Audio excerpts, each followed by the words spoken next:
evening, Phil. Thank you, Susan. I like it too. The jacket on, it's a bit warm. I was going to read mine too, but I've left my glasses in the class, so I'm going to have to wing it. You want to borrow a paper? I've got some glasses somewhere. That's all right. Look, I'd like to begin by acknowledging the traditional owners of the country we're on, the Gadigal people of the Eora Nation. Always was, always will be Aboriginal land, and always has been for millennia, 65 to 80,000 years. And it certainly was when the first boatload of unauthorised arrivals came to this country in 1788. And I concur with Susan that a lot of the roots of the problem and the way that we scapegoat and ill-treat refugees are found in the original sin of colonisation that happened here. You know, it's no coincidence that the way we treat the last to arrive is often mirrored by the way we treat the first peoples here. There's an absolute mirror. Maybe those who come by boat hold a mirror up to the rest of us, you know. Because the rest of us, whether our ancestors came 100 and 200 years ago or they came last week, unless you're a black fella, you've come from someplace else. And I find it intriguing that the locking up of people on Nauru and Manus, as we have so cruelly done for the best part of 7 years now. Just stop for a second. 7 years. Has its seeds in the original dispossession of this country. And unless we deal with the truth of our history, we're bound to keep repeating it, and repeating we have done. So I rang a good friend of mine who's worked on Nauru and on Manus over the last number of years, and I said, mate, we're talking about politics in the pub tonight. What do you reckon? What are the three things you'd want to say? And he would just say, mate, it's only 7 years. Stop it. It's just got to end. It's just got to end. And it's intriguing that, you know, we see the sector gets reduced to small victories. You know, celebrating the small victories. Oh, I've got the medevac legislation up. Oh, we got, you know, rather than looking at the big picture, that the thing is quite ridiculous. We have had. But talking about medevac, I mean, lots of ways, it is a small victory. There are 130 people that have been taken off Nauru, and mainly from Manus, in the period since that legislation passed. There are 1,000 people in Australia now who weren't in Australia a number of months ago because of that legislation and medical treatment. Here's the interesting thing. Of that 130 people that have come off, 90% of them have had a straight approval from the minister. So Peter Dutton, on the one hand, stands up and says, we've got to repeal this legislation. And at the same time is using it to bring people off Nauru, to bring people off Manus and get them medical care without any protest. So on the one hand he's saying we're going to get rid of this, on the other hand he's using it of his own volition. So what we're seeing here effectively is a political stunt. Which brings us to the topic of tonight's discussion. The stunt is to use these people to send a message to others. You know, Immanuel Kant, writing centuries ago, got this right when he said, you can never treat people as a means to an end. They are an end in and of themselves. And this is precisely the evil that has been perpetrated in our name and paid for by our taxes over the course of the last 7 years to take hold of people who made a journey very similar to the ones made by our ancestors. They say, no. And here's the interesting thing. In 2011, when the Malaysia agreement was knocked back, you know, which when I supported the knockback of that, because it was a people swap. Yeah. But there were only 4 boats that made it to Australia at that time. By 2013, 2 years later, after the election of Tony Abbott's government, there were 48 boats that arrived. This thing did not stop the boats. It didn't. The numbers do not. The government's own numbers do not stack up. The boats have kept coming. What they've done is hide them. And we even had last week the Prime Minister got up and said that boats are still coming from Sri Lanka because of the push factors out of Sri Lanka. Right? Quote. I see people nodding. People heard that, right? The government have said that. So all of this is perpetrated for what reason? It's to send a message to people in Australia who are full of fear, and we want to exacerbate that fear. You may remember an election 6 years ago. On Four Corners comes the soon-to-be member for Lindsay, who says, oh, the reason we don't like asylum seekers in Australia is because our traffic is so bad in the western suburbs. Our traffic is so bad in Lindsay. So I rang Paul Power at the Refugee Council. I said, mate, how many refugees have we got in Lindsay? He says, give me an hour. He rings back, he says, 23. I said, how do you got a car? He says, give you an hour. He rings back, I can't find any. So these lies that get perpetrated to basically, as Susan was taking us through Gerard's stuff, is to say you've got to justify your cruelty. And what we're seeing here is institutional cruelty.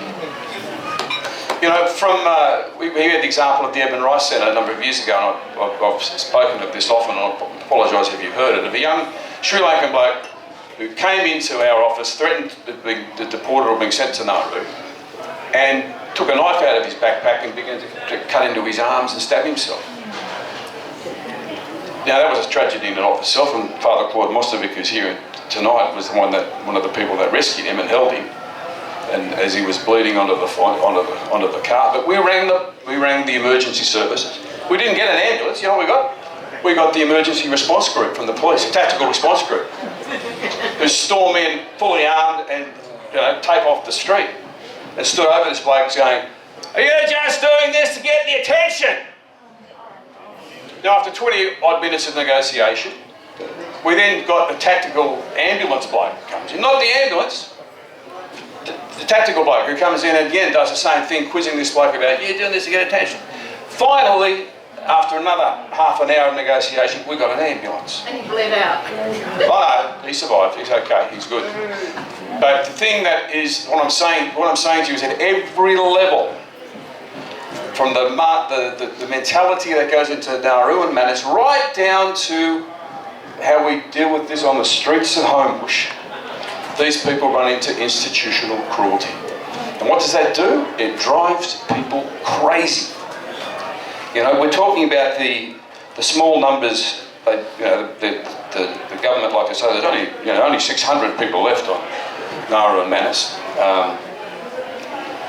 But the medical dramas that those people are in, the mental torture that it inflicts upon those people, is something the rest of us can't understand. And remember, these are people who've gone through war. You know, I go to Afghanistan most years. I used to go to Sri Lanka. I got barred by the government because we came back and said there are human rights abuses going on here. So can't go there. But it gives you a window, a little taste into what war is actually like, what it does to your gut, what it does to your soul, what it does to your bowels. And that's a daily thing these people live with. And to escape from that, to come to this country and we find, okay, the next 7 years you're locked up, pal. You know, this will be the darkest days probably since the original occupation, conducted by governments on both sides with the silent submission most of the time of our media, particularly the Murdoch press, who basically are a pretend arm of government. I mean, you probably saw that stunt last week when we had the compassion rolled out about Bill Oila, and I'll come back to that in a minute. I want to say something about Bill Oila. And of course, the next day, front page of the Australian, you know, here's a boat that's just coming from Sri Lanka. You know, now what saddens me about that is, of course, the straight, pure political manipulation that's going down, but the lack of analysis in the rest of the media to say this is a stunt. And there are a few lone voices in the ABC. But I mean, we had the presenter of the 7:30 report the other night live on air saying, oh, well, what about these people that come illegally by boat? You know, that's Refugee and Asylum Seekers, you know, page 101. Page 1, open the book. First thing, it is not illegal to come to Australia to seek asylum, whether you come by plane, hot air balloon, or by boat. Of course it's not. It's under Australian law. So what has been manifest here for the last 6.5, 7 years is illegal. It's wrong. And I think the interesting thing that probably doesn't get any coverage in this Australia is what is view of the rest of the world, and it's got two splits, right? Last year at the UN Human Rights Commission, we had 125 countries turn up to want to speak against what Australia is doing. And they had to reduce the speaking time down from the mandatory 5 minutes down to 2.5 because so many nations wanted to speak. And the government dismissed it and saying, oh, it was mainly led by Iran and North Korea. Well, no, it wasn't. Canada, France, Germany, that ratbag lunatic, well, actually it is really the United Kingdom now, isn't it? Sort of Brexit stuff, who knows what's going on there. But all these countries lined up to criticise it. Now, on the flip side of that, I go to Malta every year to a summer school. When I first started going there 7 years ago, when this stuff began locking people up on Nara and Manus again, what the Maltese would do when people came from North Africa was give them a shovel and take them to a building site. Give them a job. You know what they do now? They put them in jail based on the Australian model. The Italians used to send their boats out for search and rescue to bring people back. The new government in Italy is doing less of that and more of taking people and incarcerating them. So this is the impact that we have had across the planet. I think it will come as no surprise to any of you that we have to work for the day when the Prime Minister will stand in our Parliament and will make an apology on behalf of the nation for the damage that has been done to these people and their children, and there's going to have to be a bloody huge compensation bill paid. Yay! Hear, hear. Now, interestingly enough, some people I've butted heads with over the years have come out in the last month or so, there's one I've butted heads with, but I'll start with John Menadue, who was a former head of the Department of Immigration, who for a long time has been railing against what's going on. And he put it pretty simply. He basically says that the whole country's been conned. Been conned. The media have been conned in not being able to report what's happening. He talks about the boats that didn't stop. He talks about, of course, the numbers that for many years have always been coming by plane, which are far outweigh the number coming by boats. And if you turn on Alan Jones, you'll never hear him saying, "Stop the planes." Or Tony Abbott, "Stop the planes." No, they're not. We found when we were doing our deported to danger research that people smugglers always sent people by plane. It's not a new thing. We need to tell Christina Keneally that it's not new. At the same time that boats were coming, people were also coming by plane. They were coming from Istanbul, and they would send them from Tehran to Istanbul to South Korea, come down that way. Another route was to bring them through Jordan, down to South Africa and across through Perth. This has been going on for ages. You know why? Because we live on an island. There's a mate of mine, Brian Dorr, likes to say, we wouldn't need all these cruel policies if Australia just had a moat. Speaking of the door. That's funny, just right. Imagine if we were an island surrounded by water, That's the lunacy of this stuff. But I would urge you to have a look, my eyes aren't working, but John Menadue's presentations in his blog, which is called Pearls and Irritations, has gone through very clearly in espousing how the nation has been conned. He talks about the fact that Operation Sovereign Borders, which I always thought was something that Bruce Willis should star in rather than a sensible policy of government, that Operation Sovereign Borders only had a marginal effect on boat arrivals. By the time it came into effect in December 2013, the number of boat arrivals had been dramatically reduced from 48 down to 7. Operation Sovereign Borders was only about cleaning up what he calls a few loose ends, and the media basically ignored it. So what we've been told are lies. It didn't stop any boats. The boats have continued to come. Morrison very cleverly decided that we're not going to talk about on-water matters unless he needs them to be said on the front page of The Australian in order to instill more fear into people that the people who jump into boats with their pots and pans in one hand and their babies in the other are somehow a threat to the country. It's ridiculous. And of course, I think the bravery shown by Riz Bouchani in Manus Island has documented the mental deterioration of people, has documented the conditions, and the 12 deaths that have occurred on our watch. 12 people are dead. 1, 2, 3, 4, 5, 6, 7, 8, 9, 10, 11, 12. We take out a quarter of the room. Preventable. Then we hear the media say, oh, you know, but only 4 of the people that come off on the medevac legislation went to hospital. They didn't have the next bit, stay in hospital for a week. Because people come out, they go to hospital, they get referred into care, and they go backwards and forwards, like people do when they're sick, except if you're critically ill. So basically we've got a situation where the government are spinning like crazy, and that's the hope. They're spinning like crazy because there's been a move on. I really believe there's been a dent in what's occurring. We saw the first dent when that poor little Turkish Kurdish lad died on the shores. You saw that, right? And the whole country, even Tony Abbott, went, oh, better do something here. And so we're very happy to be working with the 12,500 people that are mainly in Western Sydney, who are rebuilding their lives and, you know, are doing a fabulous job in difficult circumstances. The people moved. The government followed. Again, the kids off Nauru. You know, the 1,000 people who are here currently who were taken off are because of that movement of the people. The people moved, the government followed. Similarly, we hope with the Billawela we may see some movement, but I'm not so sure. But again, here's the interesting thing. Then Peter Hughes used to be the deputy head of the Department of Immigration. He's someone I did butt heads with a fair bit over the years. But he's saying how ridiculous it is that the Billawela family have not received ministerial discretion. And if you listen to that Rhodes Scholar, brilliant person Ray Hadley on the radio every morning, you will hear him say, oh yes, but they've exhausted all their legal avenues. Yeah. Well, no, that's not true. Yes, they've exhausted the legal avenues from the tribunals and the courts, but our law put in place in the law the right to ministerial discretion, because the law does not always deliver justice. It doesn't always deliver a just outcome. And this minister has used that discretion 3 times every day since he's been in power. But he refuses to do it for this family. And Peter Hughes says it, who oversaw the policy for many years, says that this family is exactly the type of family that the discretion was set up for. They're integrated into the community. Their children were born here. The community want them. They've been doing things others in the community don't do. They have found a life here. It's what the whole immigration system was set up to deliver. And the government go, no. Why?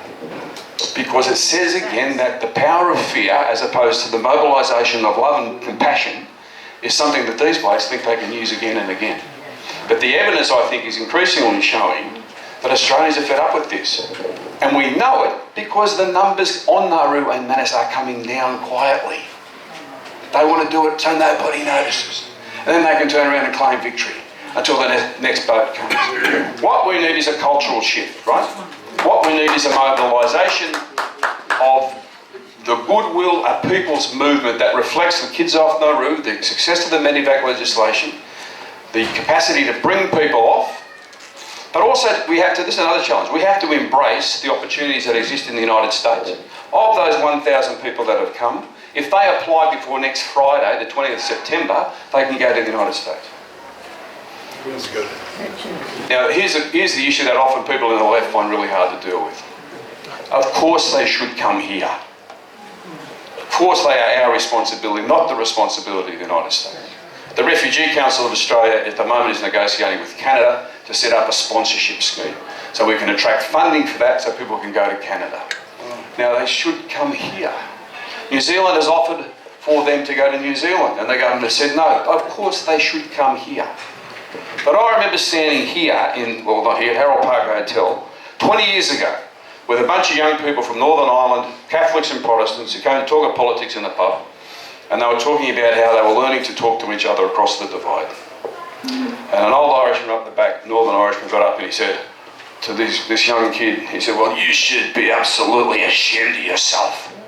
You're a betrayal to your culture, be talking to them. And the young bloke, we thought, what are we going to do? It's going to blow up. And the young bloke got up and he said, well, thank you very much, sir, but it seems to me you're very prepared to spill my blood for the sake of your political beliefs. And we cannot fall into the same trap of saying we want to have people stay on Nauru and Manus any longer, one day longer, because we don't want them going to the States or to Canada. We have to get the people to safety and security. And if that's in Canada or in the United States, great. They should come here. But we've got to deliver a just outcome to these people. They have suffered too long. 6.5 years is too long. And I do know people who are now living in Chattanooga, Tennessee. I know one guy that's making coffee in the highlands of Papua New Guinea, and they love him, and he loves them. So there are successful stories through this horrible bit where people have gripped an opportunity, taken it and run with it.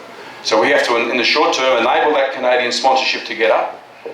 We'll let people go to New Zealand, but fundamentally what we've got to do, two things, is get rid of this government. Get the opposition to grow a spine, to stand up and be heard on this issue.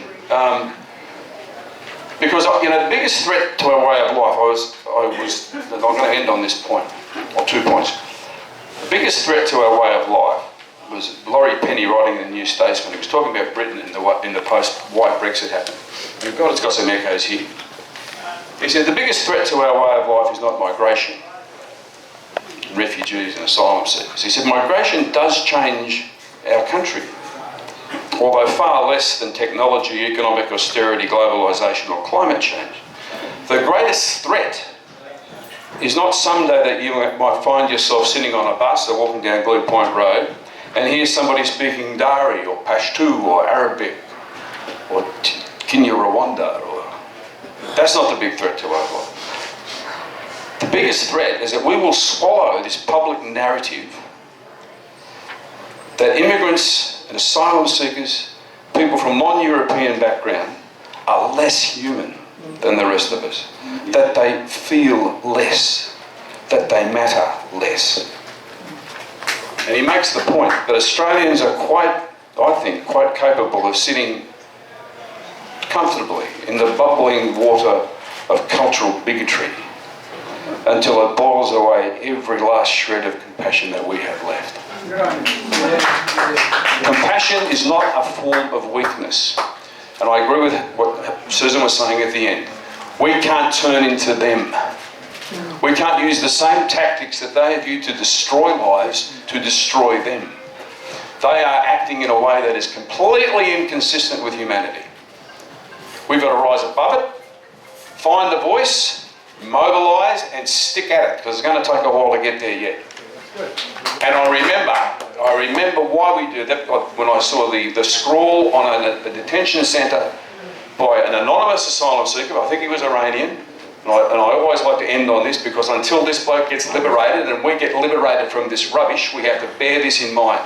And what he wrote was this: I don't know what will happen when I die. I don't want to know.